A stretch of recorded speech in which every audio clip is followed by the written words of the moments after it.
As we now turn to a topic on the minds of many parents, kids and online bullying. The new hit show Adolescence on Netflix about a 13-year-old boy accused of murdering a classmate is raising important questions about family dynamics, teen loneliness, and online misogyny. Let's take a look at a clip.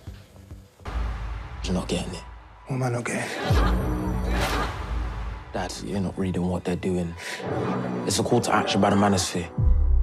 80% of women are attracted to 20% of men. You must trick them because you'll never get them in a normal way. We've done nothing wrong, have we?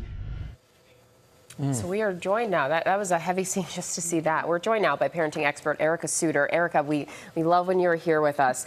Let's jump into this. Why do you think that this show has struck such a chord? Because it feels so real. It's not just a story about some monstrous, notoriously monstrous kid who does something terrible. You have a kid who seems like comes from a normal family, goes to a normal school, has a normal relationship with social media until suddenly it's not. And parents can see themselves and their kids in this, and it's chilling. And one thing that's interesting here is experts have been drawing attention to this idea of an epidemic among young men when it comes to loneliness. And we hear about the so-called manosphere. Talk to us about exactly what that is and why it's been a draw for young men. Well, the manosphere, they're blogs, videos, and forums on the internet, and they provide answers to young men and boys who feel lonely, isolated, rejected, and they finally feel like, finally, someone sees me. But here's the problem with that connection. It often turns into misogyny, blame, and hate. They're being told, it's not you, it's them, and that's very dangerous. You know, you and I were just talking about the parents, because the parents in this show,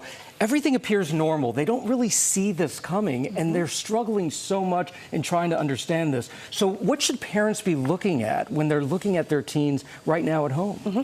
Well, if your teen has social withdrawal, persistent sadness, doesn't want to do any of the activities they used to do, those are all signs that something big is going on. But here's the thing.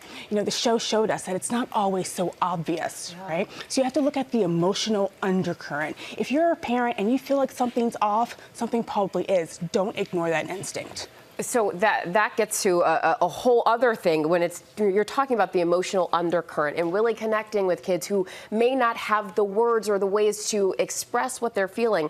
What should parents do? How do you get to that emotional undercurrent? Right, well, you can start small. Have conversations while you're having dinner or on car rides or putting the dishes in the dishwasher. You know, just find out what they think about things, what their friends think about things. Don't make it this barrage of questions, right? And then you also want to normalize struggle. So many kids feel like it's not normal for me to have a hard time. That is normal. And you don't want to overact when they share something major. You know, listen, validate their feelings, and then ask if they need help working things through. And lastly, and I've said this a million times, no smartphones overnight. Giving them that break from that pressure, even for those hours, can do wonders for your kids' emotional health. Ericka, we have a little bit more time here. I love the smartphone idea. We've been doing that at my house. So I've got middle school age kids, which is like, you know, right in the middle of this. They're trying to figure out what's good, the hormones and their feelings and all of that. You know, and the show touches on that. What tips do you have for like approaching this age group? Because we struggle so much for just being able to communicate, with our middle-aged school kids. Yeah, you're never more uncool than when your kids are in the yes, middle exactly. school. I'm like, I hope they'll love me again someday. Age. You know. But the key is to then know what their universe is like. You know, don't judge, don't come barraging them with questions, but talk to them, find out what they think, what their friends think. Listen. You really have to listen to find out what's going on with them. If they think that you're going to jump in and yell at them or criticize them, they're going to clam up. It's really about trust and connection. Could watching a show like this together actually help open up that conversation? Yeah, I mean, if your kid is old enough or you feel like it's age appropriate, it's a great springboard to conversation. See what they think about the manosphere. Do they know it? Have they ever seen any of these videos? And just find out what's going on in your kid's head without jumping all over them. Such good advice, Ericka. Thank you so much, as always. Thanks, guys. Appreciate you. Thank you.